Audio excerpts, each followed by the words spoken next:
You see Bumblebee? Now make him red! Oh! I'm sorry, Eric, Andre. Imagine a company trying to make Bumblebee into an actual product and shoving it in our face. Okay, imagine a company trying to make Bumblebee into an actual product in red and shoving it in our face. That's not Cliffjumper. Or Roadburn. That's essentially Stinger and how it came to be. Developed by KSI, Decepticon Cliffjumper was meant to be a complete upgrade to his rival. Man-made, but like all things mankind creates, it does more harm than good as Galvatron takes over the KSI bots for his own army. While we did have a one-step changer, we never got a proper class Stinger with the Pagani form. Takara did a deluxe figure, but only as a repaint with the wrong car. Now with Studio Series bringing characters from the many lines, Stinger got another chance for himself.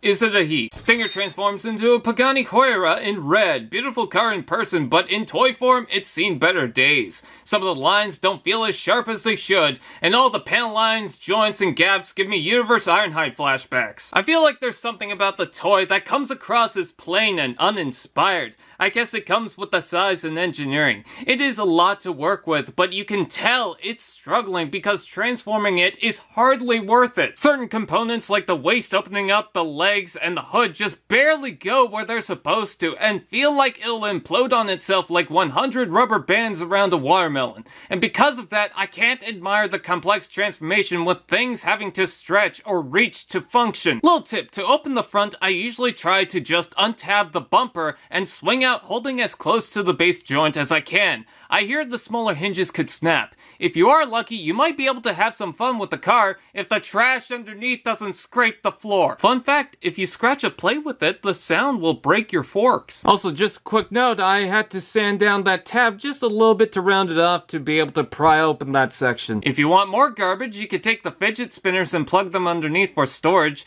Two stick out on the side, but as the film shows, weapons in the car form isn't out of the question. Besides, Studio Series doesn't have a good track record with weapons, brawl! I guess there's nothing wrong with the molded detail made for the alt mode, but the paint really needs to help some of it stick out. And the Decepticon logo on the front? KSI conspiracy? How bad are they? How far back does this go? Did they build the Titanic? Did they build the iceberg? This alt mode is just too small for this to work. I get the scaling with the line is affecting it, and I should be glad they did it, Pagani, but it leaves more to be desired. Robot mode.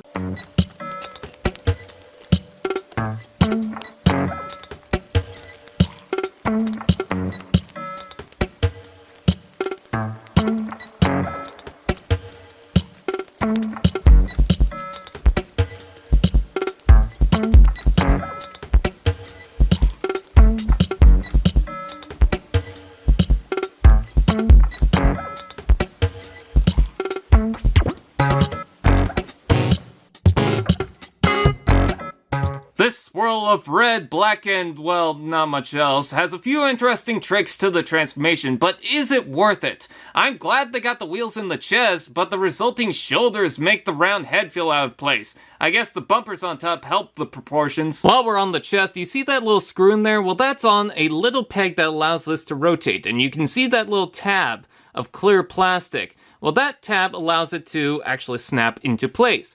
I had to shave off the ends of this little tab and round it off so that it allows it to go into place without breaking it or stressing that little peg. And I also unscrewed this just a little bit so it stays connected, but it doesn't break. It really seems so clunky that when they did the KSI Sentry, it seemed to fit better. But don't tell anyone because I'm stupid. Also, while the scale works with the current line, the sad part of Age of Extinction was it wasn't heavily focused on smaller to larger deluxes. So Bumblebee is a bit taller. Said to be more advanced in every way, just not size. Is KSI Hasbro? Head sculpt has some decent lines up close, but the lack of sharpness and color really blurs it to almost nothing. Although the green eyes do give off some venomous evil stare that fits. Did someone say, articulation? Ball jointed head, ball joint shoulders, rotation below, elbow bend, ball joint hips, rotation below, hinge knee, and foot moves. Articulation is okay, some poses work better than others though. Legs don't have much to offer, not hindered by the kibble, but by the extra plastic on those creamy thighs. Let's take a look at the accessories. Stinger includes 4 of the same throwing discs that can be attached to the back like his on-film design, or in the arm because that's what you do with those. I think this is based on concept art, but do we need this? Do we want this? Do I want this? Bet you didn't expect Beyblades! Speaking of the back, it sticks out very far from the toy, but with the distance and joints, it gets out of the way of the arms easily. He's also got a canopy crumpled up into, I think it's a gun?